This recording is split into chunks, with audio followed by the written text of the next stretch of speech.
आज आपका यहाँ पर। तो अभी ज्यादा समय ना लेते हुए मैं आपकी कहानी क्यों अपने मुंह से सुनाऊं, क्योंकि हमें आपसे कहानी सुननी है। तो पहले मैं आपसे ये जानना चाहती हूँ, वाई बीइंग राम, ये बीइंग राम का विचार कैसे आया आपके मन में? राम ही क्यों? ऐसी कौन सी खास चीज थी जिसने आपको प्रभावित किया? राम की तरफ आपका झुकाव कैसे हुआ? नमस्कार। पहले तो मैं मेरी आवाज साफ आ रही है आपको? हाँ जी, आ रही है, आ रही है। विनोद गुप्ता जी, अपर्णा जी, मैं बहुत ग्रेटफुल हूँ। रोटरी फैमिली अपने ही है, अपने ही परिवार के लोग हैं, इस वजह से इतनी तारीफ कर रहे हैं जिनका मैं हकदार नहीं हूँ बिल्कुल भी। बट ये रामायण के विषय में देखिए, मैं भी अपने आप को एक विद्यार्थी मानता हूँ। अभी लर्निंग ही चल रही है और ऐसा लग रहा है कि आज पहला टेस्ट है मेरा। तो क्योंकि आप सब मेरे सीनियर्स हैं, बुजुर्ग हैं, आप मुझसे ज्यादा जानते हैं रामायण को। अभी ये बस इस तरह से सुन लीजिए कि एक थोड़ा एक जनरेशन आगे का क्या पर्सपेक्टिव हो सकता है जो मैं देना चाहूंगा रामायण में। क्योंकि हमारे जो साथ के हैं, मतलब हमारे एज ग्रुप के हैं, वो अभी इतना इंटरेस्टेड होते भी नहीं है, होना भी नहीं चाहिए। ठीक है, सबका अपना ओरिएंटेशन होता है। बिल्कुल सही। अब जो प्रश्न था कि बीइंग राम बुक के बारे में, तो रामायण पे अध्ययन मेरा शुरू हुआ। तो जैसे स्कूल कॉलेज की एक हैबिट होती है कि जो हम पढ़ें उसके नोट्स बनाते चलें। तो ये जो क्रम है, जो सिलसिला है, ये पहले भगवत गीता का करा मैंने, नोट्स बनाए, फिर रामायण में शुरू करा करीब 1.5 साल 2 साल पहले। तो जब ये पहला पार्ट हुआ मेरा कंप्लीट, बालकांड, तब ये थॉट आई कि इसको बुक का फॉर्म दिया जा सकता है। और अभी ये जो बुक प्रिंट हुई है, पब्लिश हुई है, ये बालकांड है। अभी तो आपको पता है कि 6 कांड और बाकी हैं, उन पे मेरा काम चल रहा है और देखते हैं 6 महीने और शायद लगेंगे कंप्लीट होने में। मेरे ख्याल से बालकांड को भी आपने 17 उसमें बांटा हुआ है, 17 उसमें है, मैंने देखी है बुक आपकी। जी जी जी। तो जो बालकांड के मेन में जो सीक्वेंसेस हैं, स्टार्टिंग वहां से कि रावण का जो ओरिजिन है और अंत, और फिर जैसे जैसे चलती है स्टोरी, आप सबको पता ही है, मुझे बताने की जरूरत नहीं है शायद। और फिर वो पृथ्वी पर आते हैं, मनुष्यों को परेशान करते हैं, फिर सब जाते हैं भगवान नारायण से हेल्प मांगते हैं। तो वो सिलसिला चलता है और फिर जहाँ सीता राम जी का विवाह होता है, उसके बाद वो अयोध्या नगरी वापस आते हैं, वहां पे बालकांड समाप्त होता है। जो बीइंग राम टाइटल है, ये दो इसके रीजन है देने का, इसका नाम रखने का, कि बीइंग राम तो श्री राम जी जैसा बनने का प्रयास हम करें, और दूसरा बीइंग जो वर्ड है वो जीव के लिए मैंने यूज करा, जिसमें कोई मेल फीमेल नहीं है। जीव इज बीइंगनेस, कि जैसे जो स्वरूप है हर जीव का वो एक ही है, जिसको हम कहते हैं आत्मन कह लीजिए, कॉन्शियसनेस कह लीजिए। तो वो उसके लिए एक अप्रोप्रिएट वर्ड था। तो यहाँ ये टाइटल थोड़ा सूटेबल लगा कि बीइंग राम, तो राम जैसा भी बनिए, और जीव और भगवान, आत्मा परमात्मा का रिलेशन वो कैसा हो, उसके बारे में हम समझें डिटेल में। दूसरी बात ये थी कि रामायण के ऊपर जितने भी टीका व्याख्या मैंने बहुत एक्सप्लोर करे, बहुत स्टडी करे, ऑनलाइन भी खरीदे अदरवाइज, तो मुझे इंग्लिश लैंग्वेज में एक भी किताब नहीं मिली। जो आज तक मिला रामायण पे वो सिंपल ट्रांसलेशन मिल जाते हैं, वाल्मीकि रामायण पे मिल जाते हैं, सही कह रहे हैं, बिल्कुल सही। से मिल जाते हैं, पर उन चौपाइयों का अर्थ कहाँ है, वो अगर हमें उसको पढ़ना है तो वो किताब कहाँ है जो एक सरल लैंग्वेज में हमें समझा सके, लॉजिकल एक्सप्लेनेशन, लॉजिकल भी हो, और कैसा भी एक्सप्लेनेशन हो, समझे तो सही। सिर्फ एक लाइन में की चौपाई में, 2 लाइन की चौपाई में आपने ट्रांसलेशन पढ़ लिया और उसके पीछे जो मानस, पीयूष मानस जो है ग्रंथ, जिसमें ये सारा डिटेल में दिया हुआ है, तो कठिन है उनकी हिंदी, मतलब इतना आसान नहीं है कि हर एक के लिए कि वो उसे समझ पाए। Having said that, Krishna ji की भक्ति में आप देखेंगे तो वृंदावन में बहुत ऐसे संप्रदाय या जो उनके भक्ति मार्ग वाले हैं, स्टार्टिंग फ्रॉम इस्कॉन, तो उन्होंने उनका बहुत ज्यादा साहित्य, लिटरेचर इंग्लिश में ट्रांसलेट करा है, और आज से नहीं 60-70 से।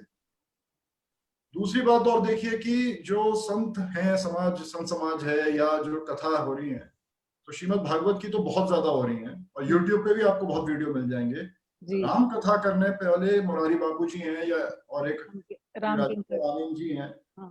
तो बस दो तीन ही हैं। तो ये कुछ मुझे लगा कि अन्याय सा हुआ है श्री राम के भक्तों के साथ। तो मेरा आइडिया ये था कि इस सब जो ये जैसे दूध से घी निकालने वाली बात है, ये सब पढ़ के पूरा स्टडी करके बिल्कुल सिंपल लैंग्वेज में और इंग्लिश लैंग्वेज में इस वजह से करना जरूरी है कि आज की भाषा थोड़ी ये हो गई कि रीडिंग में इंग्लिश में लोग पढ़ना पसंद करते हैं, जो हमारी जनरेशन के हैं। बिल्कुल। तो जैसे कि तुलसीदास जी के मैंने पढ़ा था, ये आया था कि अवधि में आपने क्यों लिखी, तब वो कंट्रोवर्सी हुई थी उनके जमाने में, क्योंकि संस्कृत भाषा है पढ़े लिखों यस। की, इंटेलेक्चुअल्स की। तो सही। मैंने कहा भाषा तो वो होनी चाहिए जो आज अब के समय के हिसाब से जनसाधारण को, मतलब सामान्य लोगों को समझ समझ में में आ जाए, तभी मतलब तो यहाँ मतलब है। यहाँ आपकी सोच तुलसीदास से मिलती हुई है। तुलसीदास जी ने भी अवधि इसीलिए लिखी थी कि संस्कृत सबकी समझ में नहीं आती। मैं इंस्पायर होता हूँ उससे, उनसे सोच कैसे मिला सकता हूँ मैं, उन्हीं से इंस्पिरेशन लेता हूँ। नहीं। ये है। मेरे को आपकी मतलब ये सोच बहुत अच्छी लगी। और दूसरे मैंने जो बुक में पढ़ा आपकी, मैंने एक चीज देखी आपने चीजों को, एक तो हम जैसे बच्चों से कहते हैं रामायण पढ़ो, उनको चौपाई समझ में नहीं आती, कहते सुंदरकांड पढ़ो, मम्मी कुछ समझ में ही नहीं आता, पता नहीं क्या लिखा हुआ है। इंग्लिश लैंग्वेज से वो अपने आप को ज्यादा जुड़ा हुआ महसूस करते हैं। इसके अलावा आजकल के बच्चे ना, उनके लिए हमारे लिए अपने धर्म की बातें माइथोलॉजिकल है। वो उसे सुन सुन के सोचते हैं ये माइथोलॉजी है। उन्हें हर चीज साइंटिफिकली प्रूव चाहिए, या उन्हें ये चाहिए कि लॉजिक चाहिए। वो हर चीज में, आज साइंस पढ़ते हैं तो लॉजिक। पहले का धर्म का टाइम था, जो कुछ कहा जाता था वो आंखें बंद करके ईश्वर मान के विश्वास करते थे। एग्जैक्टली। मुझे जो सबसे अच्छी बात आपकी बुक में लगी, आपने हर घटना को इतना लॉजिकल प्रेजेंट किया है कि कोई भी घटना निराकरण नहीं है। हर चीज के पीछे एक लॉजिकल कारण है। वो बात और है कि हम उस चीज को नहीं रियलाइज करते। बट मैं सबसे पहले आपसे ये पूछना चाहूंगी, आपकी जो किताब स्टार्ट होती है ना, उसमें सबसे पहला शब्द है दुख। व्हाट इज दुख?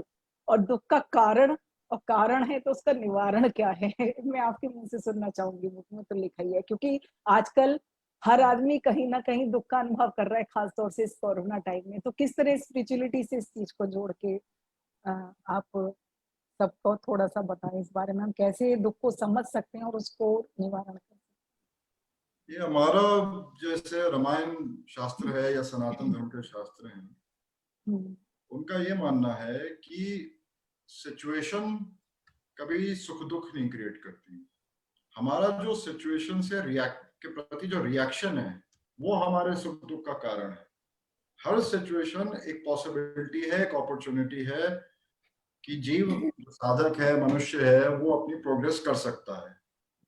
बट हमारा जो रिएक्शन है वो कंडीशनिंग ऐसी है माइंड की, बिकॉज हमारा जो सोशल पॉलिटिकल जो भी इन्वायरमेंट है उस कारण से। किसी डे टू डे लाइफ से कोई एग्जाम्पल दे के क्लियर करिए इस चीज को प्लीज। जी। जैसे मतलब कौन सी बात को एग्जांपल देके क्लियर करूं? जैसे ये कि मतलब सिचुएशन से दुख नहीं होता, हमारे रिस्पॉन्स से दुख होता है, आपने बोला। अब यही इस बात को ले लीजिए कि बचपन में मान लीजिए इस जूम टॉक के लिए मैं आया हूँ अभी, ठीक है। तो एक पर्सपेक्टिव मेरा इससे पहले ये हो सकता था कि मैं नर्वस होता फील करूं कि मैं कैसा बोलूंगा, अच्छा लगेगा नहीं लगेगा। पर ये मेरे दिमाग में बैठ गया है इतना स्टडी कर करके कि बस एक चीज हमें समझनी है कि मुझे लाइफ में किसी को कुछ प्रूव नहीं करना है। जो आ जाए सहज से समझ में, वो सामने अपने व्यक्त कर देना है। अब ये तो आपके ऊपर है, सुनने वालों पर है, उन्हें ठीक लगे बहुत अच्छा, नहीं ठीक लगे तो भी अच्छा। तो ये बात, इस तरह की प्रैक्टिकल अंडरस्टैंडिंग ही हमारे शास्त्र दे रहे हैं। उनको प्रेजेंट करने के लिए थोड़ा सा हमें मेहनत ढूंढना पड़ता है, सही व्यक्ति जो हमें समझा सके। गुरु की बहुत आवश्यकता है। तो मेरे लाइफ में जब वो एक सदगुरु महाराज जी आए हैं, उन्होंने गाइड किया है, तो फिर वो एक पर्सपेक्टिव मेरा, दृष्टिकोण मेरा कि कैसे हम इसको स्टडी करें। जैसे कि इंजीनियरिंग की सिर्फ अगर किताब हो तो आप उससे इंजीनियरिंग नहीं कर सकते, आप डिग्री नहीं ले सकते, या मेडिकल नहीं कर सकते, कोई भी नहीं कर बिल्कुल सकते। तो बिल्कुल आपको कॉलेज जाना पड़ेगा, आपको टीचर चाहिए, मेंटर चाहिए, गाइड चाहिए। वो आपको बताएंगे कि किस तरह से इसको स्टडी किया जाए। तो बहुत इंपॉर्टेंट ये है कि एक मेंटर जरूर हो, एक टीचर जरूर हो, शास्त्रों की भाषा में जिनको सदगुरु कहते हैं, गुरु महाराज जरूर स्टडी करने से पहले। हाँ, मैंने एक उसमें आपकी बुक में एक इंसिडेंस पढ़ा, मतलब शायद मुझे लगता है कि मैंने रामायण की जो किताबों में अपनी पाठ्य पुस्तक जिसे कहते हैं हम लोगों के में जो सबसे पहले इंसिडेंस पढ़ा था वो पढ़ा था कि उनके राजा दशरथ के दरबार में विश्वामित्र आए और उन्होंने कहा कि व्यवधान पैदा करते हैं राक्षसगण, तो आप राम लक्ष्मण को दे दीजिए। और शायद 12-14 वर्ष की उम्र उस समय बताते हैं कि रही होगी राम जी की, और वो ले गए। तो हम ये सोचते थे कि राम लक्ष्मण भगवान का अवतार थे और इसलिए ऋषि मुनि ले गए, और शायद ये लीला थी भगवान की क्योंकि उन्हें सीता जी के पास तक पहुंचना तो स्वयंवर होना था। लेकिन जो आपने बुक में उसका डिस्क्रिप्शन दिया वो इतना लॉजिकल और बढ़िया था कि विश्वामित्र इतने बड़े ऋषि थे, क्या वो नहीं मार सकते थे उन ऋषियों को, अपनी एक दृष्टि से भस्म कर सकते? मैं वो चीज आपके मुंह से यहाँ पे सुनना चाहूंगी दोबारा, आप हमारे दर्शकों को बताइए कि जी, क्यों उन्होंने ऐसा विश्वामित्र किया। जी का बैकग्राउंड ये है कि वो इकलौते ऐसे महर्षि रहे जो क्षत्रिय वर्ण से, एक ही जन्म में क्षत्रिय वर्ण से ब्राह्मण वर्ण में पहुंच गए, संत बन गए। अब उनकी महानता ऐसी बात में थी कि वो इतनी ऊंचाइयों पे पहुंच के भी अपने अंदर कमी देख सकते थे। सबसे बड़ी बात यही है, स्पिरिचुअलिटी कह लीजिए, भक्ति कह लीजिए, कि दूसरे की फॉर्म में कमी मत ढूंढिए, अपने अंदर ही कमी ढूंढते रहे। तो अब उन्होंने ये देखा कि राक्षस परेशान कर रहे हैं और जो इस प्रकार का वो यज्ञ कर रहे हैं उसमें उनको क्रोध वृत्ति से बचना है। और बोले कि मैं अभी इतना परिपक्व नहीं हूं कि मैं इसको डील करने में, इस सिचुएशन को डील करने में टोटली अपने आप को बैलेंस्ड रख सकूं। दूसरा पॉइंट, उन्हें ये ज्ञात था कि भगवान नारायण ने अवतार लिया है तो उनके दर्शन हो। मेरा एक रोल है, श्री राम और सीता जैसा आपने कहा लीला में, हर हर भगवान ने अपने हर भक्त को एक पाठ दिया हुआ है पूरे ड्रामा में कि भाई अब आपका ये रोल है। तो वो विश्वामित्र जी ने समझा और उसको जानते हुए, विश्वामित्र जानते थे कि ये अवतार हैं और इनसे हमारे मेरे मैं उनके दर्शन भी कर लूंगा श्री राम जी के, और ये आसुरों से जो है वो जो उनका रीजन था अयोध्या के पास, जो वन क्षेत्र था जहाँ पे इन्होंने न्यूसेंस मचा रखी थी, उधर उनसे मुक्ति मिल जाए। तो ये थोड़ा सा इसके पीछे कारण रहा होगा कि विश्वामित्र जी गए श्री राम हाँ, जी के बहुत पास। लॉजिकल है कि वो अपने स्पिरिचुअल लेवल से नीचे ना गिरे कि क्रोध में उनके कुछ करने के बाद वो बहुत मतलब ही अच्छा। उनका जो यज्ञ था फिर वो इनकम्प्लीट रह जाता, वो स्पॉइल हो जाता बिल्कुल। अगर वो खुद से डील करते आपके सिचुएशन। इस लॉजिक के साथ एक क्वेश्चन मेरे दिमाग में आया कि केकई इतना प्रेम करती थी राम से, जी और कहते हैं कि राम का भी कौशल्या से ज्यादा वो अपनी माँ केकई को पूछते थे। तो मंथरा की बातों में आके केकई ने श्री रामचंद्र जी को इतना प्रिय होते हुए भी 14 वर्ष का वनवास दिया। जी तो बचपन मतलब केकई के साथ मेरे ख्याल से उनके देश से उनके विवाह में मंथरा साथ में आई थी और उन्होंने शायद बचपन से पाला था, ऐसा हम कुछ सुनते हैं उनके बारे में। तो इतने टाइम साथ में मंथरा के रहते हुए, क्योंकि मंथरा का यदि नेचर था लगाई बुझाई करने का या उसकी दुर्बुद्धि थी कुछ भी फैलाने का, तो कभी तो केकई के मन में कोई इस तरीके के विचार नहीं आया। उसी टाइम क्यों ऐसा हुआ? क्या मतलब डेस्टिनी एक रोल प्ले कर रही थी या इसके लिए भी कोई लॉजिक है ऐसा कि नहीं उसी टाइम ऐसा क्यों हुआ? क्या इसे हम अपने जैसे आपने हर चीज को एक डे टू डे लाइफ से, हम लोगों की एक फैमिली लाइफ से जोड़ के हर चीज का एक लॉजिक दिया, क्या इसका भी कोई लॉजिक है ऐसा? इसका लॉजिक के पर्सपेक्टिव से देखेंगे तो इससे हमें ये समझ में आता है कि कोई भी घटना हमारी लाइफ में अकारण नहीं होती है। सबसे पहले ये समझना है। उस समय तो ये लग रहा है कि ये बड़ा संकट आ गया, बड़ी परेशानी आ गई, पर उसका रीजन है, ये आपको समझना है। कुछ भी इत्तेफाक नहीं है, कोइंसिडेंस कुछ नहीं है। रामायण से यही बात समझनी है हमें कि there is nothing as coincidence, इत्तेफाक। लाइफ में हर चीज के पीछे कारण है और आपको एक पर्टिकुलर वे में उससे डील करना है, यही लाइफ का पर्पस है। अब बात आती है मंथरा जी की, तो मंथरा जी के लिए तो तुलसीदास जी ने पहले ही कह दिया मंदमती है, तो मतलब उनमें ज्यादा आईक्यू नहीं है। अब इसके पीछे जो बैकग्राउंड है वो ये है कि भाई देवता जो है वो इनसिक्योर हो रहे हैं कि अगले दिन श्री राम जी की क्राउनिंग सेरेमनी है, वो राजा बन रहे हैं और उनको रावण से मुक्ति चाहिए। तो देवता समझे एक पॉलिटिकल पार्टी है, मंथरा उनकी ट्रोलिंग एजेंसी है।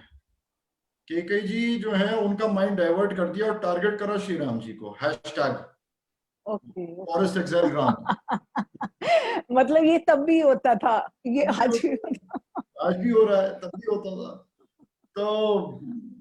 तो देवता जी ने कहा कि सरस्वती जी से कि माता जरा कुछ करवाइए। अब वो सरस्वती जी भी समझ गई कि देवता, जैसे आपने जिन्होंने मानस पढ़ी उन्हें पता है कि स्वार्थी है, कचालू है देवता। हम्म। मतलब कि वैसे तो सतोगुनी है, प्योर सोल्स है, लेकिन सेल्फिशनेस से वो अभी बाहर नहीं हुए हैं, उनसे देखा नहीं जा रहा श्री राम जी का भोग विलास में रहने के बाद भोग बुद्धि वैसी है। विलास में रहने। तो सरस्वती जी जाती हैं अयोध्या, वो ढूंढती हैं कि कौन सा मेरा पौन कौन सा है, मैं टारगेट किसको करूं। और वो देखती हैं अयोध्या में तो A to Z Shri Ram के भक्त हैं, और भक्त के साथ एक क्वालिटी ये होती है कि कुछ भी हो जाए उसकी बुद्धि नहीं फेरी जा सकती। और देखा अच्छा। अयोध्या के बाहर का कौन आया है, मैंने कहा यही आई है मंथरा, जो केकई नरेश, जो केकई के फादर थे, उन्होंने भेजी थी साथ में कि मैंने कहा इनकी बुद्धि फेर थी सरस्वती जी ने। और मंथरा उसी रात को पता नहीं एक उनमें ज्ञान आ गया, श्रूडनेस आ गई, शार्पनेस आ गई, और उन्होंने जो है मैनिपुलेट करा, ब्रेन वॉश करा, कुछ भी कह लीजिए, केकई जी का उसी रात। अब ये तो देखिए संजोग बैठता ही चला जाता है, जब जो होना है वही वही जो राम रची रखा। तो वो सीक्वेंस ऐसा बैठा कि मंथरा ने करा, केकई जी की भी बुद्धि उसी समय भ्रष्ट होनी थी, वरना वो खुद जाके क्लैरिफाई करवा लेती दशरथ जी से, राम जी से। भाई हाँ। अपने फैमिली मेंबर इतने सगे, इतने खास हैं, कोई कैसे आपको ओवरलुक कर सकता है आपके डिसीजन। आपको कैसे मैनिपुलेट कर सकता है। आप बिल्कुल। अगर क्लियर सिंपल हार्टेड है, आप स्ट्रेट फॉरवर्ड जाइए, पूछ लीजिए कि ये बात सुनने में आ रही है, क्या ये सच है। पर नहीं, यहां ये रिप्रेजेंट करता है कि human nature, straight forwardness, frankness, simplicity, ये सबसे बड़ी प्रॉब्लम है। हर चीज को हम लोगों का एक नेचर है कि कॉम्प्लिकेट करना है, कहीं मैं नीचा ना जाऊं, कहीं मेरी ईगो, मुझे अपनी जो मैनेज करनी है सामने वाले की दृष्टि में, कि मेरी एक रेपुटेशन है, वो किसी तरह से कम ना की जाए। सिंपली बात अगर पुट कर दी तो एक ये विचार जाता है कि मुझे जो है कम आकर, जो भी बात रही होगी। तो केकई जी ने इस तरह से बातों में आ गई, और ये पूरी कॉन्स्पिरेसी तो आपको पता ही है कि कैसे उन्होंने दशरथ जी को, फिर उन्होंने दशरथ जी को मैनिपुलेट करा। तो भगवान का किस्सा आपको पता है, और फिर वहां से उनकी जो शर्तें थी, तो उन्होंने कहा कि इनको वनवास भेज दीजिए। तो यही बात पूरी मुझे तो समझ में आती है इससे, कि मंथरा जैसे ट्रोलर्स की तब से हैं, आज भी हैं, आगे भी रहेंगी, हमें ही बच के रहना पड़ेगा। बिल्कुल, बहुत सही बात कही आपकी। ये जो ट्रोलर्स वाली बात नहीं, कि ट्रोलिंग तब भी होती थी, अब भी, मुझे एक बात आई दिमाग में। आज देखिए, एक तो नवरात्र का पहला दिन है, कितने अच्छे दिन हमारी बीइंग राम पर बात हो रही है, और शायद राम की युद्ध भी इन्हीं दिनों चल रहा था रावण से। एक जी अच्छाई और बुराई का युद्ध चल रहा था, एक सच्चाई का युद्ध चल रहा था। और इस समय हमारे योगी जी ने ये ना बालिका दिवस की, शक्ति दिवस के रूप में मना रहे हैं इस सप्ताह को, और स्कूल्स में डिफरेंट प्रतियोगिताएं 15 दिन के लिए आयोजित की जा रही हैं। लेकिन इन सब के बावजूद मैं देखती हूँ कि यदि ट्रोलिंग वाली चीजें, कि वो उस टाइम भी होती थी राम जी के टाइम, स्त्रियों के साथ तो वैसे देखो तो दशरथ जी के टाइम मुझे लगा कि ज्यादा स्त्रियों की चीजें सही थी। स्त्रियों के साथ तो तब भी कहीं ना कहीं स्त्रियों को सफर करना पड़ा, चाहे वो अहिल्या वाला राव या सीता जी का हरण हुआ, सारी जिंदगी, मतलब वो इतनी समर्थ होते हुए, शक्ति स्वरूपा होते हुए, पूजनीय होते हुए सीता जी ने जिंदगी भर कष्ट ही कष्ट उठाई थी। उनका आप जीवन देखो तो, और आज भी स्थिति यही है लड़कियों की, नारी की, यदि देखो तो कितना कुछ अत्याचार आज भी समाज में हो रहा है। तो आपकी बीइंग राम इस चीज को कैसे जस्टिफाई करती है? आपका क्या विजन है इस चीज को लेकर, क्या देखते हो आप? ये तो एक सोशल इवल है, एक सोशल प्रॉब्लम है। लेकिन मेरा एक ही, मैं तो इतना ही समझाऊं, एक ही पर्सपेक्टिव है कि जैसे हम कहते हैं कि हमारे यहाँ के बेटों को एक तहजीब होनी से हमें ही सिखानी चाहिए कि कैसे बिहेव करना चाहिए, और बच्चियों को ये सिखाना चाहिए, फीमेल्स को ये आना चाहिए कि अपनी सुरक्षा, अपने अधिकार की बातचीत। पर इन सब बातों से बेटर जो मुझे सॉल्यूशन यहाँ से लगा रामायण से, वो ये है कि हम सबको अपनी आध्यात्मिक शक्ति को जागृत करना चाहिए, चाहे बेटा हो, चाहे बेटी हो, और चाहे उनके माता पिता हो। क्योंकि माता पिता में जब तक वो आध्यात्मिक शक्ति, वो परमार्थ के लिए इंटरेस्ट नहीं आएगा, तब तक वो अपने बच्चों को भी नहीं दे सकते। और ये जो फियरलेसनेस है, जो जरूरत है आज के समय में फियरलेसनेस की, अगर बात करें फीमेल्स में। दूसरी जरूरत है टॉलरेंस की, तीसरी जरूरत है सेक्रीफाइस की, और चौथी जरूरत है कि जब वक्त आए तो आपके अंदर इतनी स्ट्रेंथ भी हो। फॉर एग्जाम्पल एक और वर्जन है अद्भुत रामायण, उसमें ये आता है कि जब ये रावण, ये 10 सिर वाले रावण का एंड हो गया, उसके बाद स्टोरी आगे ये आती है कि सहस्त्र रावण है, 1000 सिर वाला। उससे फिर आगे वॉर करने श्री राम जी जाते हैं, पूरे सब लोग जाते हैं, पूरा रघुकुल परिवार, अयोध्या की सेना। और वो इतना बलशाली है कि वो सबको मूर्छित कर देता है, यहाँ तक कि श्री राम जी भी कुछ समय के लिए मूर्छित हो जाते हैं। तो सीता जी थ्रू आउट रामायण और इस पॉइंट तक, जैसा आपने बताया कि त्याग मूर्ति हैं और शांत हैं, पर जब उनके पति पे बात आ गई तो फिर उस अद्भुत रामायण में ये वर्जन है कि उनमें काली माँ जो शक्ति, आज्ञा शक्ति जो है, वो मैनिफेस्ट हो गई। और फिर उन्होंने जो है, सीता जी में जो काली स्वरूप आ गया, उन्होंने सारे जितने भी ये राक्षस थे, सहस्त्र रावण था, इन सबको जो है स्लॉटर कर दिया। फिर जो ऐसा ये भी आपको पता होगा कि काली माँ का जो एक कॉस्मिक डांस होता है कि एक बार वो जब क्रोधित हो गई और इस पे आ गई, काल है वो, जैसे शिव जी महाकाल है, काली तो डेथ है, डेथ वारंट है, तो वो फिर रुक भी नहीं रही थी, वो इतना उनका एंगर आ गया। मेरा ये बात कहने का कारण ये है कि ये बातें जो फीमेल्स हैं, बच्चियां हैं, या हमारी सिस्टर्स हैं, जो भी हैं हमारी फैमिली में लेडीज, उनको इंस्पायर होना चाहिए। सिर्फ एक पहलू नहीं पकड़ के रखना है कि हम त्याग मूर्ति हैं सीता जी तो हम त्याग ही करें। भाई आप ये भी पकड़िए कि जब जरूरत पड़े तो मैं हिम्मत से सामना भी करें। प्रॉब्लम है कि थोड़ा हिम्मत कमजोर पड़ जाती है, वो हमें देखना है। और जो मेल साइड है उधर ये समझना है कि श्री राम जी जैसा आचरण हो, जैसा उन्होंने रखा हमेशा अन्य स्त्रियों के प्रति, वैसा आचरण वो सीखे। पर ये सब कहने से, पढ़ने से ज्यादा इसमें जो आध्यात्मिक शक्ति में सबसे ज्यादा जरूरी है वो है नाम जप की।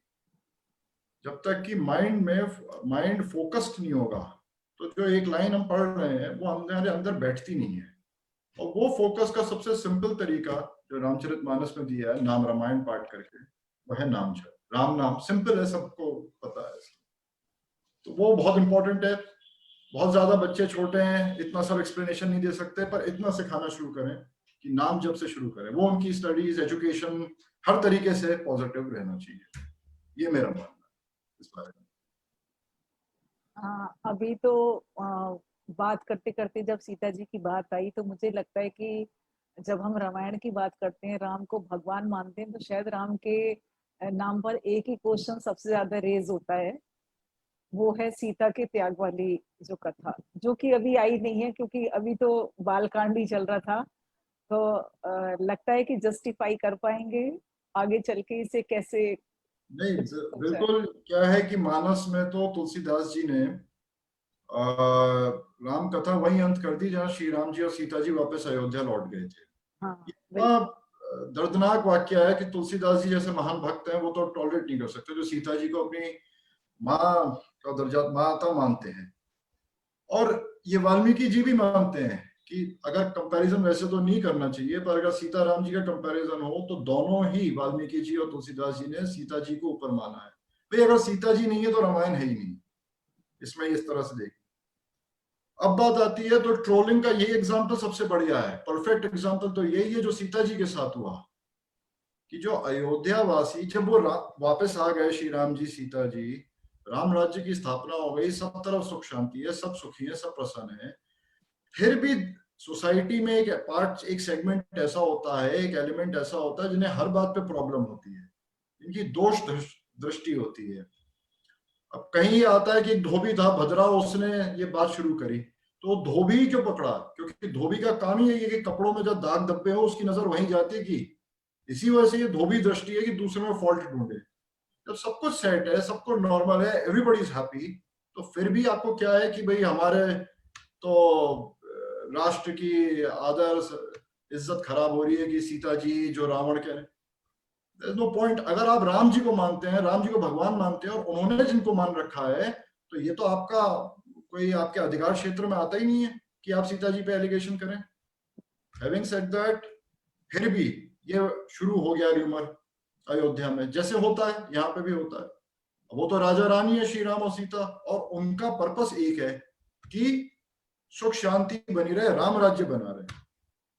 अब सीता जी ने श्री राम जी से कहा कि अगर हम यहाँ कंटिन्यू करते हैं जैसे अभी है, और जो ये नेगेटिव रूमर्स फैला रहे हैं उनको आप अपने जो ये राजा का आदेश है उससे चुप कराते हैं, तो रिजेंटमेंट बढ़ेगा। फिर दो पार्ट में डिवाइड हो जाएंगे, एक जो श्री राम जी के लॉयलिस्ट हैं, एक जो उनके एंटी, और एक तीसरा पार्ट भी होता है जैसे आज भी होता है, जो अनडिसाइडेड बैठे रहते हैं, जो न्यूज चैनल को देखकर मजा लेते हैं, बाकी दो पार्टियां लड़ती हैं। तो उन्होंने कहा कि ये तो पॉसिबल है नहीं। दूसरी सिचुएशन ये हो सकती है कि श्री राम जी सीता जी के साथ वनवास जाएं, तो यहाँ ये बात आएगी जो श्री राम जी के लॉयलिस्ट हैं, जो पिछली बार जब वनवास हुआ था तब वो उनके साथ साथ चल दिए थे, तो ये नहीं अब वो चाह रहे थे दोनों कि ये इस पेन से दोबारा अयोध्या वासी, उनके जो भक्त हैं वो जाएं, वो फेस करें, वो डील करें, वो पेन दोबारा, एक 14 साल का तो हो चुका है, दोबारा नहीं झेल सकते। तो बेस्ट सॉल्यूशन यही है, सीता जी ने कहा कि वो अकेले जाएं वनवास और श्री राम जी यहाँ रहे। ये डिसीजन उन्होंने लिया जिससे कि जो पीस और ऑर्डर है वो बना रहे अयोध्या का। यहाँ पे थोड़ा समझने वाली बात है, लेकिन बहुत मुश्किल है कि इस डिग्री का सैक्रिफाइस जो सीता जी ने किया वो हम एक्सपेक्ट करें आज के टाइम में, वो तो पॉसिबल नहीं है। लेकिन अगर ये पर्सपेक्टिव, इस दृष्टिकोण से सब देखें, तो जितनी आसानी से आज किसी भी फीमेल के लिए हैशटैग बना के ट्विटर पे और न्यूज मीडिया पे जो कैरेक्टर असैसिनेशन होता है, उसमें कुछ तो हम कंट्रोल करें, सोचें कि इसका आनंद ले रहे हैं हम या एंटी बोल रहे हैं हम। कल अगर कोई ऐसी बात हमारे किसी अपने जन के साथ हो तो क्या हम अप्रिशिएट करेंगे कि ऐसा कोई रिएक्शन आ रहा हो? तो ये अगर ये सीक्वेंस जो है सीता जी का वनवास का, उससे अगर यहाँ पे इसको जोड़ दिया जाए, जो आज के जमाने में ट्रोलिंग होती है फीमेल्स के कैरेक्टर्स पे, जो टारगेट किया जाता है, सबसे इजी है, शुरू से देखा है हमने कि सबसे आसान है। ये मेल्स के साथ नहीं होता है, उनको तो थोड़ा हीरो की तरह प्रेजेंट कर दिया जाता है, और फीमेल्स के साथ सबसे इजी होता है कि इस तरह को टारगेट कर दिया जाए। क्योंकि मुझे लगता है स्त्री का कैरेक्टर एक सॉफ्ट चीज होती है, जहां आपने वहां पर टारगेट करा तो वो एकदम से टूट जाती है वाली चीज है, तो शायद हिट करने के लिए लगता है कि ये चीज सबसे सॉफ्ट टारगेट है। अब ये थोड़ी आयरनी है, ये तो जिसको कहते हैं माया है, ये भी भगवान की रचित माया ही है। उन्होंने इस तरह से बनाया, प्रोग्रामिंग ऐसी करी है, सॉफ्टवेयर जो हम लोगों के सबके सॉफ्ट माइंड है में यार। है तो इस तरह का ही है। तो जब तक, क्योंकि हम इस सॉफ्टवेयर को बेसिकली, हमें इसमें वायरस आया हुआ है, वो वायरस ही समझ लीजिए, जो ये समाज और ये संसार है, ये माया है, ये अहंकार है, ईगो है, ये वायरस है। इस वायरस को कैसे हमें सफाई करनी है, एंटी वायरस क्या है, वही है रामायण का अध्ययन, कि एंटीवायरस की तरह वायरस हमारे माइंड से निकले, और जैसी जो चीज स्थिति है उसको यथा रूप से हम समझें, अपना बायस्ड ओपिनियन ना दें। पहले से ही एक सोच के हम जो चलते हैं कि ऐसा ही होता है, ये सबसे बड़ी प्रॉब्लम है कि ऐसा ही होता है, कि अगर उस लड़की को किसी ने छेड़ा है तो उस लड़की की ही गलती हुई, कि ऐसा ही होता है, ये होता है बायस्ड ओपिनियन, ये है वायरस हमारे में। तो इसका क्लीनिंग जरूरी है। अब हम तो प्रयास कर रहे हैं, बाकी जब जिनको समझ में आता है तो वो भी करें। बीइंग राम, जी बीइंग राम आपकी बुक का नाम भी है। कितना सरल है और कितना कठिन है टू बी राम, राम होना। मुझे तो लगता है कि बहुत कठिन है, शायद इसीलिए सब उन्हें एक, यदि कहें कि वो एक साधारण मानव भी थे तो उनका एक कंप्लीट मैन की तरह देखो। यदि आप उन्हें ईश्वर कोई नहीं भी मानता, मुझे लगता है राम के ऊपर कोई क्वेश्चन नहीं रेज कर सकता। जो उन्हें भगवान नहीं भी मानते, आप उन्हें एक मानव भी मानो, तो उनका जो जीवन चरित्र है तो एक पुत्र के रूप में देखो, तो एक पति के रूप में देखो, एक राजा के रूप में देखो, हर हर घटना से उनका एक अपग्रेडेशन पता चलता है और एक कंप्लीट मैन है। लेकिन जी क्या राम होना इतना सरल है? नहीं, बिल्कुल नहीं। राम होना तो मतलब विचार में लाने वाली बात भी नहीं है कि हम वहां मतलब वो कहाँ भगवान परम ब्रह्म वो ईश्वर और हम क्या उनके बराबर पहुंचे। हम सिर्फ इंस्पिरेशन ले सकते हैं। देखिए कोई भी परफेक्ट नहीं हो सकता लाइफ में, वो श्री राम भगवान ही परफेक्ट है। कोई जीव कितना भी प्रयास कर ले, कितने भी ईश्वरीय कोटि के संत महात्मा रह चुके हैं, कभी वो परफेक्ट नहीं हो सकते। तो वो तो उस दिशा में हमें सोचना ही नहीं चाहिए। ये भगवत गीता के शायद 18वें अध्याय के लास्ट में आता है कि कृष्ण जी यही कह रहे हैं कि कोई एक्शन वर्ल्ड में ऐसा नहीं है जो परफेक्ट हो। यज्ञ की लकड़ी जो है उसमें भी जो कीड़े रहते हैं वो भी उसकी यज्ञ की अग्नि में जल जाते हैं, तो इसका मतलब दोष तो उसमें यज्ञ में भी है। इंपॉर्टेंट ये है कि हमारा इंटेंशन क्या है। एक्शन पे तो सवाल उठेंगे। जब उन्होंने बाली को छुप के वार किया था तो उस पर तो श्री राम जी को बहुत लोग क्रिटिसाइज करते हैं आज भी, पर उसके पीछे इंटेंशन क्या थी, क्यों ऐसा करा, अगर वो समझे तो हमें बस यही इंस्पिरेशन लेनी है कि श्री राम जी जैसे सोचते थे वैसी सोच हम बना लें। एक्शन अगर हो सके तो अच्छा, नहीं हो सके तो अच्छा। इंपॉर्टेंट बात यह है कि विचार जो है, जो श्री राम जी का जो विचारधारा है, जो राम राज्य का जो आधार है, उस आइडियोलॉजी उस विजन के अकॉर्डिंग हम अपने आप को ढालें, उस तरह से समझें। श्री राम जी बनना तो पॉसिबल नहीं है, पर हम बस उनसे इंस्पायर लें, भक्ति करें, उनको आदर्श ईश्वर से माने कि एक उन्हीं वही एक ऐसे भगवान हैं जिनको आप देखेंगे तो एक फैमिली मैन है। हाँ, बाकी भगवान भी कोई कम ज्यादा वाली कंपैरिजन नहीं कर रहा हूँ, पर सबका हाँ, अपना अपना एक तरीका है। तो जो जिनको इंस्पायर करें, हनुमान जी ब्रह्मचारी हैं, कृष्ण जी का जैसे है पता ही है, भोलेनाथ हैं। तो आज की जैसे हमारी एक नॉर्मल फैमिली हाउस होल्ड होता है, उसमें परिवार तो रघुकुल जैसा ही चाहिए। श्री राम जी जैसा ही हमारे आदर्श हो, जहाँ हस्बैंड ऐसे राम जी जैसे हो, वाइफ सीता ही जैसी हो, पेरेंट्स ऐसे हो। ये परफेक्ट एग्जाम्पल है। रामायण राम परिवार राज दरबार जो है, राम दरबार जो है, यही परफेक्ट एग्जाम्पल है कि ऐसे हर एक फैमिली, यहाँ तक कि जो इनलॉज हैं वो जनका की जो राजा जनक की फैमिली जैसे हो उस प्रकार। तो हर आचरण को जो रिश्तों में होते हैं, हर रिश्ते को कैसे कंडक्ट करना चाहिए, वो हमें रामायण से बड़ी सरलता से समझ में आ जाएगा। अब एक ये है कि एक पॉइंटर्स आपके सामने आ जाए कि ऐसा करना चाहिए, ऐसा नहीं करना चाहिए, एक्स करो, वाई मत करो, जेड करो, ए मत करो। और रामायण है कि एक स्टोरी फॉर्म में आपको ये सारा ज्ञान मिल जाए, मतलब आप आनंद ले रहे हैं स्टोरी का, उसका रस ले रहे हैं, और आपको पता ही नहीं है कि आप उस सीखते भी जा रहे हैं। तो मैनुअल अगर कोई आ जाए हमारे सामने तो हम साइड में रख देंगे, लेकिन अगर स्टोरी बुक हमारे सामने आ जाए तो हम शायद फिर भी पढ़ लेंगे। इस वजह से कथा की बहुत जरूरत है। इस वजह से रामायण का सबसे ज्यादा रेलेवेंस आज है, इससे पहले शायद नहीं थी जितनी श्री राम जी की है। और देखिए कुछ ऐसा ये भी है कि उन्हीं की कृपा से ऐसा है कि जब ये नया रेवोल्यूशन की तरह से मैं देख रहा हूँ कि श्री राम जी के प्रति लोगों का इंटरेस्ट बढ़े, क्योंकि मैं जैसे पहले कह चुका हूँ कुछ अन्याय हुआ है स्पिरिचुअल एस्पेक्ट में, कि कृष्ण जी की भक्ति तो बहुत हो रही है, सब हो रही है, उसमें कोई मतलब कोई गलत नहीं है, कृष्ण जी महान है, सब हम सब कृष्ण जी के भीतर ही आते हैं। लेकिन जैसे राम मंदिर का जो फैसला हो गया, मैटर सेटल हो गया, तो ये श्री राम जी की ही तो टाइमिंग है। ये हम सोच लें कि कोई हमने कर दिया या हमारे जो है बिल्कुल। नेता हैं या लीडर हैं उनकी वजह से, लेकिन अगर श्री राम जी की कृपा नहीं होती, उनकी इच्छा वो नहीं होती, तो ये नहीं हो सकता था। और प्रयत्न तो बहुत टाइम से चल रहा था। बिल्कुल।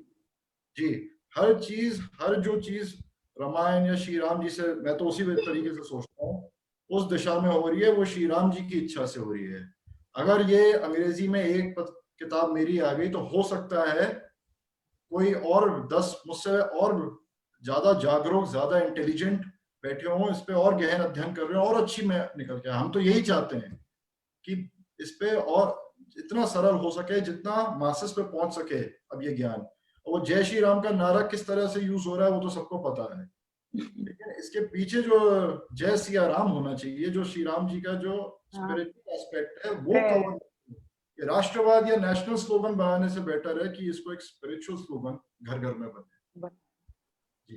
स्पिरिचुअलिटी की बात पे एक चीज वो करना चाहूंगी कि ये जो आध्यात्मिकता का बीज था आपके अंदर, बीज था या नहीं था, वही पूछना चाह रही हूँ कि आध्यात्मिकता बचपन से ही, या जैसे विश्वास जी को प्रेम में चोट लगी और वो द पोइट कुमार विश्वास बन गए, तो ऐसे कोई लाइफ में कोई ऐसी घटना हुई जिसने आपको एकदम से ट्रांसफॉर्म कर दिया और स्पिरिचुअलिटी की तरफ मोड़ दिया, या था बचपन से रुझान कुछ इस तरीके का, अंदर से लगता था कि हाँ मैं कुछ अलग काम के लिए बना हूं, मेरी कुछ अलग यात्रा है, मेरे को कुछ अलग खोजना देखना? नहीं, ये भी अब मैंने समझा बाद में आके कि ये सोचना बचपन से कि मैं कुछ विशेष काम के लिए बनाऊं, कुछ अलग बना के, ये भी अहंकार की एक चाल होती है। तो ऐसा अब समझा। नहीं, वो तो पहले तो बचपन मैं में, ऐसे ही सोचता था, नहीं बचपन सही आ गया। बचपन में नहीं समझ में आता, वो जब बड़े बचपन में होते हैं बताना जब है। हम उन चीजों को बचपन एनालाइज तो ऐसे ही करते हैं। निकलता है कि हाँ, आप में से काफी सोचते हैं, काफी बच्चे ऐसे ही सोचते हैं कि कुछ करेंगे, बड़ा करेंगे, बिल गेट्स बनेंगे या कुछ करेंगे।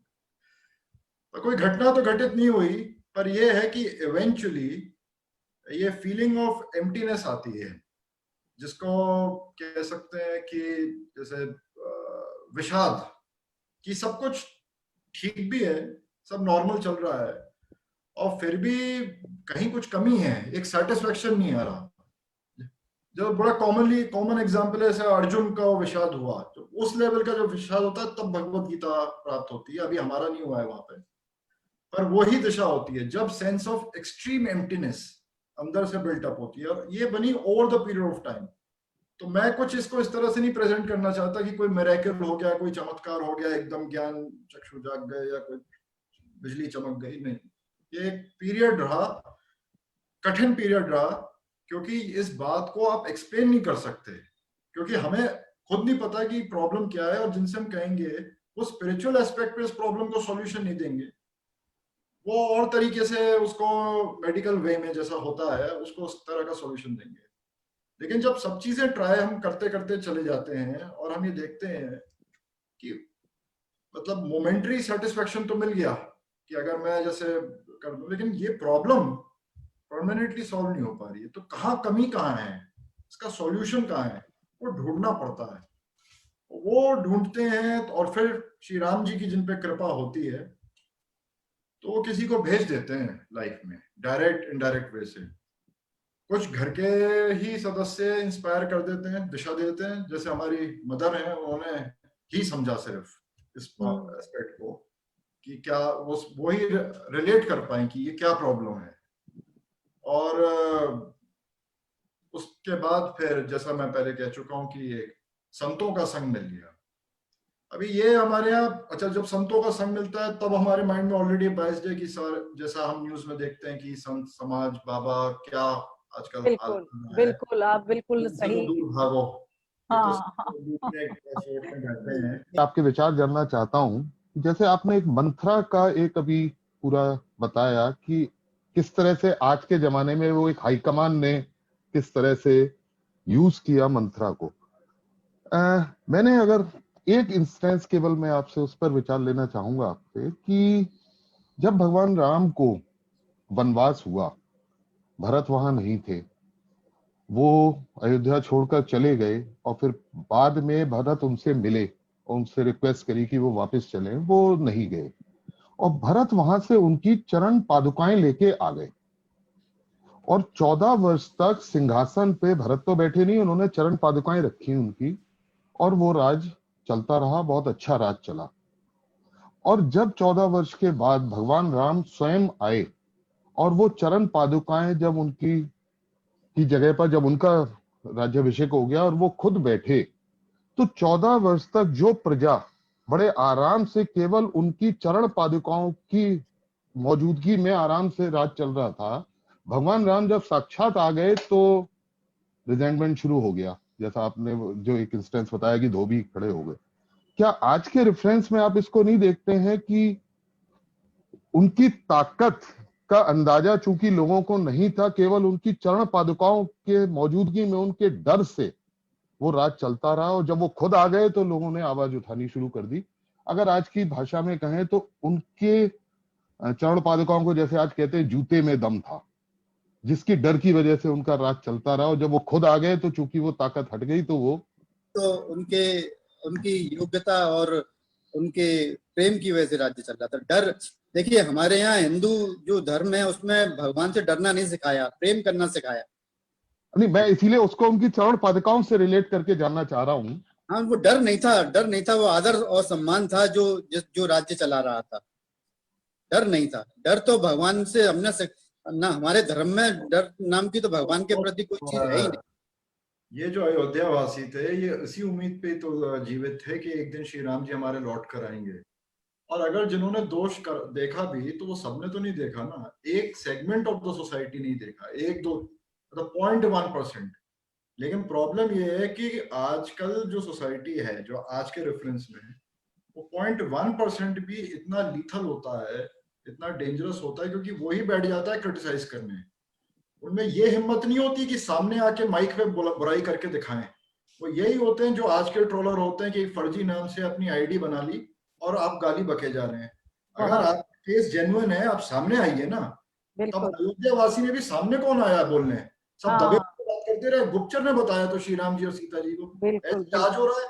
आज अगर आपका एक ओपिनियन है तो आप डरते क्यों है सामने आने के बोलने से, छुप के क्यों वार करते हैं? भाई इसका सॉल्यूशन तो सबसे बढ़िया चतुर्वेदी साहब ये रहेगा कि केवाईसी लगवा देनी चाहिए सारे ट्विटर और फेसबुक यूजर्स की, अपने आप सबको सही हो जाएंगे कि क्या बोलना है क्या नहीं बोलना है। सेंसरशिप। बहुत बहुत बढ़िया। धन्यवाद कार्तिकेय जी और आरती जी आपका। एक मिनट आपकी बात काट रही हूँ प्लीज। पवन अग्रवाल जी शायद कुछ कहना चाह रहे हैं, उसके बाद बस पवन। मैं पवन जी को ही आमंत्रित कर रहा था बुलाने के लिए। पवन जी कृपया अपने विचार इस संबंध में व्यक्त करें। Thank you so much, Vinod ji. Chief guest of the evening, District Governor Dinesh Chandra Shukla Sahab, President of the club Dr. Alok Mittal ji, Secretary Ashish ji, और परम आदरणीय, मैं शब्द इस्तेमाल जानबूझ के कर रहा हूँ, शायद उम्र में छोटे जरूर हैं मेरे से, लेकिन बुद्धि ज्ञान में जिस तरह से इन्होंने पूरी व्याख्या की है एंड बीइंग राम को जिस तरह से आपने लिखा है, चरितार्थ किया है, एक नई जनरेशन के लिए कार्तिकेय पोद्दार साहब, और बहुत ही सुंदर तरीके से इस पूरी मुझे तो अगर विनोद जी टोकते नहीं तो शायद समय का आभास ही नहीं हो रहा था जिस प्रकार से अपर्णा जी इसको कंडक्ट कर रही थी, और इतना कर्णप्रिय ये पूरा संवाद चल रहा था। आरती मेहरोत्रा नाम है साहब इनका। सॉरी मैं उसमें, अच्छा वो बेटी का नाम शायद आ रहा होगा। अपर्णा पोद्दार कार्तिकेय जी की माता जी का नाम है। I am sorry Aarti ji and all the respected Rotarians. देखिए हमने बचपन में सुना है मैंने कि हमारे यहाँ चिंतन हुआ करता था, शायद ये प्रथा खत्म होती जा रही है।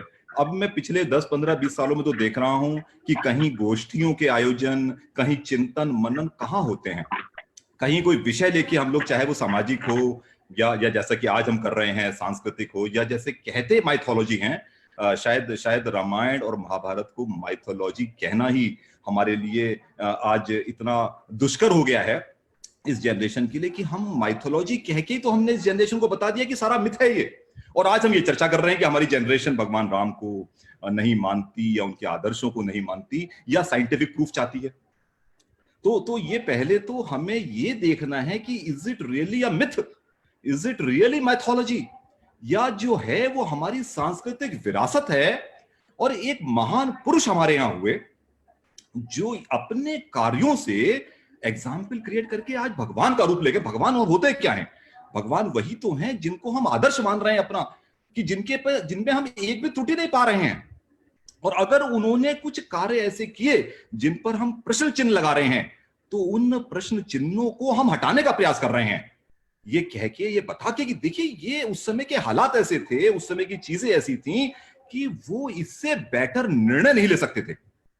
तो मुझे बड़ी अच्छी बात लगी पोद्दार साहब की। मेरे बच्चे पिछले 10 साल से 15 साल से जब से इस योग्य हुए हैं कि सवाल प्रश्न चिन्ह लगाएं, मेरा बेटा एक इंपीरियल कॉलेज लंदन में पढ़ता है और जब भी रामायण की बात आती है उसे 2-3 बातें कभी भी अच्छी नहीं लगती, और मैं बड़ा गौर से सुन रहा था। और फिर मैंने बीच में स्पीकर हटा के वाइफ को भी सुनवाया कि ये देखो भाई सवालों के जवाब मिल रहे हैं यहाँ पे कार्तिकेय जी द्वारा।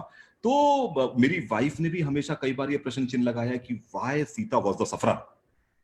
और आज कार्तिक जी ने बड़ा सुंदर बताया कि हमें अपने आप को उस समय में पहुंचाना है और वो जो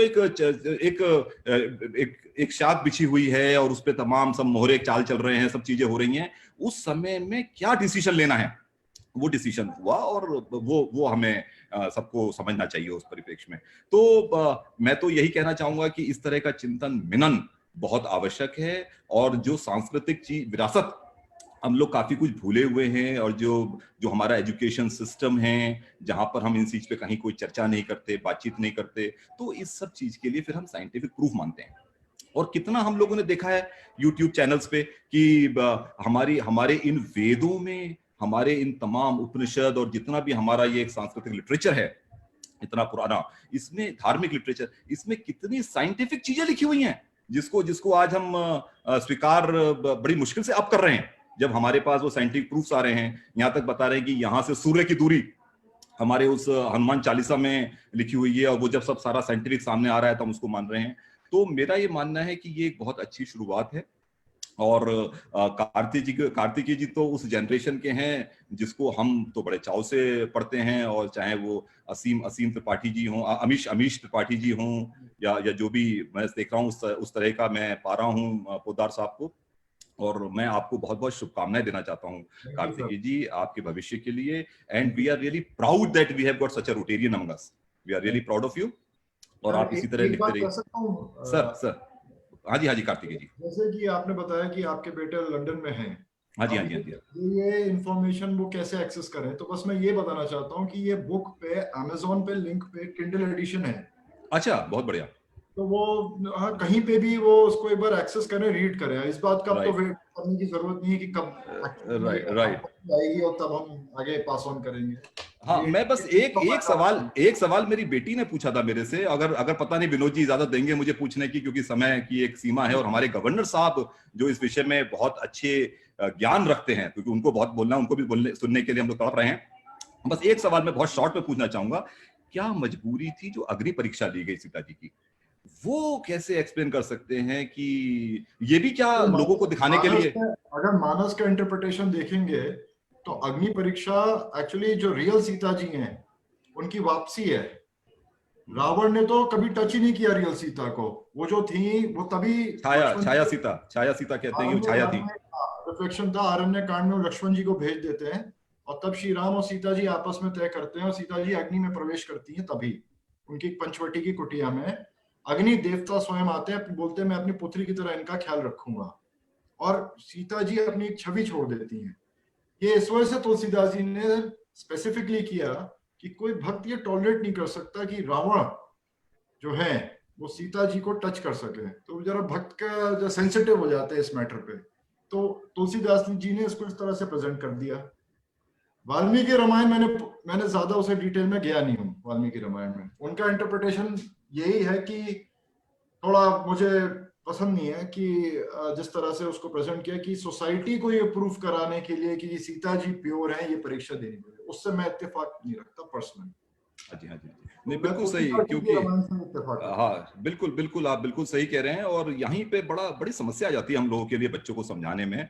और लेकिन मैं समझता हूँ कि इस किताब को पढ़ के डेफिनेटली हम जैसे पेरेंट्स, क्योंकि हम भी कहीं कुछ मिडिल जनरेशन कहीं है, ज्यादा आपसे ओल्ड नहीं है कार्तिकेय जी, तो शायद हम लोगों को कुछ सहायता मिलेगी इसमें। एडिशन का लिंक हम ग्रुप में भेज देंगे।